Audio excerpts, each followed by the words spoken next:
Donner aux jeunes valdôtains des racines solides ancrées dans notre réalité culturelle et en même temps leur fournir toutes les capacités pour porter leur regard sur l'avenir en soutenant dès l'entrée à l'école maternelle l'acquisition des compétences linguistiques.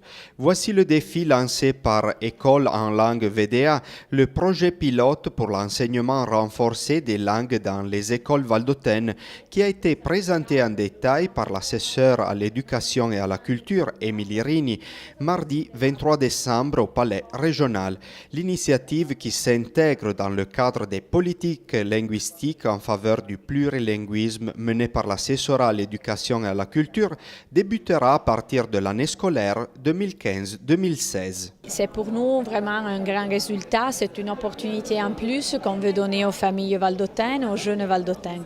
Le but du projet, c'est vraiment d'arriver à avoir des jeunes, nos jeunes, donc notre futur, bien enracinés dans notre culture, enracinés dans la culture valdôtaine, dans nos racines, mais avec l'égard vers le futur et donc vers le monde. Seront concernées les classes premières, donc de l'école maternelle et de l'école primaire.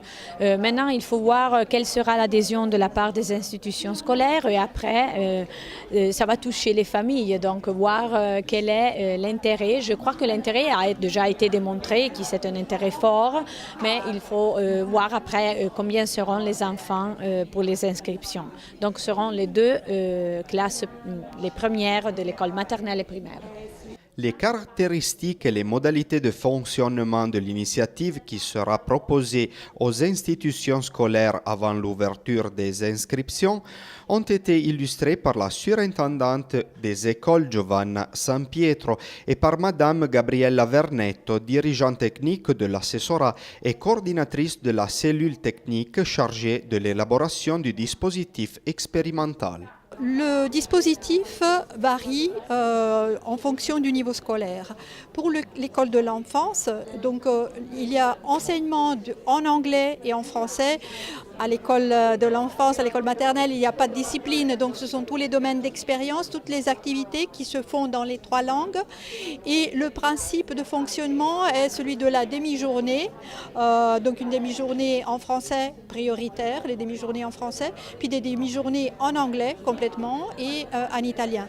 Là où il y a les ressources humaines nécessaires, donc les enseignants qui maîtrisent bien les langues, alors le modèle peut être un enseignant, une langue, donc un enseignant qui ne parle que le français, un autre qui ne parle que l'italien et un troisième qui ne parle que l'anglais.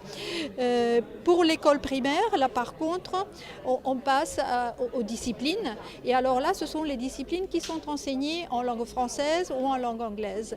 La décision, le choix des disciplines est laissé aux établissements scolaires dans le cadre de leur autonomie et de leur projet d'établissement et toujours en fonction des ressources humaines qu'ils possèdent parce que ce sont les enseignants qui doivent enseigner ces disciplines en langue.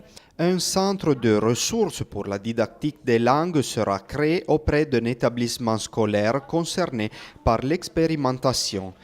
Un enseignant de l'école primaire partiellement ou totalement déchargé des cours et possédant les compétences linguistiques nécessaires y travaillera. Par ailleurs, un assistant de langue maternelle anglaise apportera son appui aux enseignants qui dispensent un enseignement en cette langue.